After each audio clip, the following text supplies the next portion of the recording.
Hello നല്ല നമസ്കാരം. മിഥുൻ ബാലാജി സംവിധാനം ചെയ്ത സ്റ്റീഫൻ നെറ്റ്ഫ്ലിക്സിൽ ഡയറക്റ്റ് OTT റിലീസ് ചെയ്തിട്ടുള്ള തമിഴ് സിനിമ.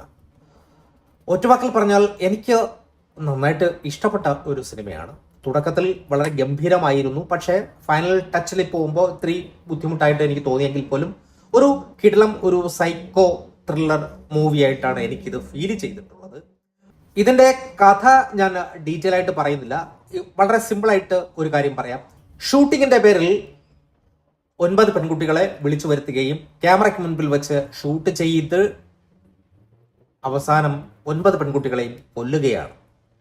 എന്തിനാണ് അദ്ദേഹം പെൺകുട്ടികളെ കൊന്നത്, അദ്ദേഹത്തിന്റെ മാനസികാവസ്ഥ എന്തായിരുന്നു, അതിനെക്കുറിച്ചൊക്കെയുള്ള ഒരു സൈക്കോ ത്രില്ലർ മൂവിയാണ് ഈ സിനിമ എന്ന് പറയുന്നത്.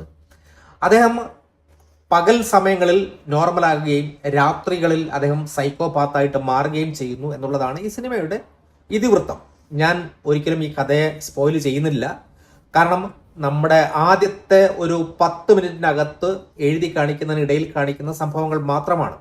അദ്ദേഹം സ്റ്റേഷനിൽ പോയി കീഴടങ്ങിയതിനു ശേഷം അദ്ദേഹം എന്തിനാണ് കൊന്നത്, അതേ സമാന്തരമായി തന്നെ അദ്ദേഹത്തെ ട്രീറ്റ് ചെയ്യുകയും അദ്ദേഹം സൈക്കോപാത്തായതുകൊണ്ട് തന്നെ അദ്ദേഹത്തെ ട്രീറ്റ് ചെയ്യുകയും അതോടൊപ്പം തന്നെ കേസ് അന്വേഷിക്കുകയും ചെയ്യുന്നുണ്ട്. അത് എന്തിനാണ് അദ്ദേഹം കൊന്നത്, രാത്രികാലങ്ങളിൽ അദ്ദേഹം ഇരകളെ തേടി ഇറങ്ങുകയാണ്. അദ്ദേഹം എന്തിനാണ് രാത്രികാലങ്ങളിൽ ഇരകളെ തേടി ഇറങ്ങുന്നത്, ഇതൊക്കെയാണ് ഇതിൻ്റെ ഒരു ആകെ മൊത്തം ഉള്ള ഒരു കഥ എന്ന് പറയാം, ഇതിവൃത്തം എന്ന് വേണമെങ്കിൽ പറയാം.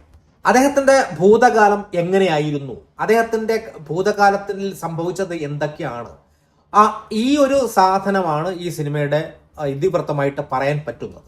ഈ സിനിമ വളരെയധികം പ്രതീക്ഷ തുടക്കത്തിൽ നൽകുന്നുണ്ട്, പക്ഷെ അവസാനമാകുമ്പോഴേക്കും വളരെയധികം പ്രെഡിക്റ്റബിൾ ആകുന്നു എന്നുള്ളതാണ് ഈ സിനിമയുടെ ഒരു വലിയ പ്രശ്നമായിട്ട് എനിക്ക് ഫീൽ ചെയ്തത്. പിന്നെ അതോടൊപ്പം തന്നെ ഇതിൻ്റെ ക്യാരക്ടർ ഗോമതി ശങ്കറിന്റെ പ്രകടനം വളരെയധികം ഗംഭീരമായിട്ട് തന്നെ പെർഫോം ചെയ്തിട്ടുണ്ട്. പക്ഷേ ഈ സിനിമ മൊത്തത്തിൽ ഷോൾഡർ ചെയ്യാൻ അവസാനം കഴിയാത്ത രീതിയിൽ എനിക്ക് പലപ്പോഴും പലയിടത്തും ഫീൽ ചെയ്തിട്ടുണ്ട് എന്നുള്ളതാണ് പ്രശ്നം. പിന്നെ ഈ സിനിമയുടെ ഒരു സെക്കൻഡ് പാർട്ടിനുള്ള ഒരു തോട്ട് ഇട്ടിട്ടാണ് ഈ സിനിമ അവസാനിക്കുന്നത്. അതും വളരെ ഗംഭീരമായിട്ട് എനിക്ക് തോന്നി.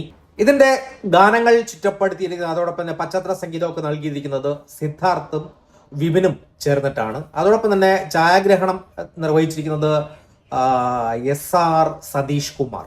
ഈ ചിത്രത്തിന്റെ എഡിറ്റിംഗ് നിർവഹിച്ചിരിക്കുന്നത് MR പ്രവീൺ.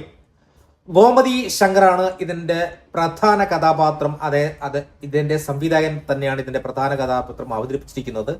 അദ്ദേഹത്തോടൊപ്പം തന്നെ സപ്പോർട്ടിംഗ് ക്യാരക്ടേഴ്സായിട്ട് വന്നിട്ടുള്ള എല്ലാവരും തന്നെ, പ്രത്യേകിച്ച് ആ ഡോക്ടർ പൂനം കൗവർ, അതോടൊപ്പം തന്നെ മനോബാല, രവി മരിയ, അതോടൊപ്പം അങ്ങനെ ഒരുപാട് ആർട്ടിസ്റ്റുകളൊക്കെ വന്നു പോകുന്നുണ്ട്. പക്ഷേ അവരൊക്കെ അവരുടെ പെർഫോമൻസ് വളരെ ഗംഭീരമാക്കാൻ തന്നെ ശ്രമിച്ചിട്ടുണ്ട്. എന്തായിരുന്നാലും ഈ സിനിമ ഒരു നഷ്ടമല്ല എന്ന് ആണ് ഞാൻ പറയുന്നത്. ഒരു ഇൻവെസ്റ്റിഗേഷൻ അല്ലെങ്കിൽ സൈക്കോപാത്ത് സിനിമകൾ ഇഷ്ടപ്പെടുന്നവർക്കൊക്കെ ഒരുപക്ഷെ ഈ സിനിമ വളരെ ഇൻട്രസ്റ്റ് ആയിരിക്കും എന്നത് തന്നെയാണ്. എന്തായിരുന്നാലും ഒരു തവണ ഒന്ന് ട്രൈ ചെയ്ത് നോക്കാൻ പറ്റുന്ന ഒരു സിനിമയാണ്. OTT റിലീസ് ആയതുകൊണ്ട് തന്നെ നമുക്ക് സമയം കിട്ടുമ്പോൾ ഒന്ന് കാണുന്നത് നല്ലതാണ്. പിന്നെ ബാക്ക്ഗ്രൗണ്ട് സ്കോറൊക്കെ വളരെ ഗംഭീരമായിരുന്നു. കുറെ നല്ല ഷോട്ടുകളൊക്കെ, നൈറ്റ് ഷോട്ടുകളൊക്കെ അവർ വളരെ ഗംഭീരമായിട്ട് തന്നെ ബിൽഡ് ചെയ്തിട്ടുണ്ട്. അതും വളരെ പോസിറ്റീവായിട്ടാണ് എനിക്ക് തോന്നുന്നത്. Okay, thank you.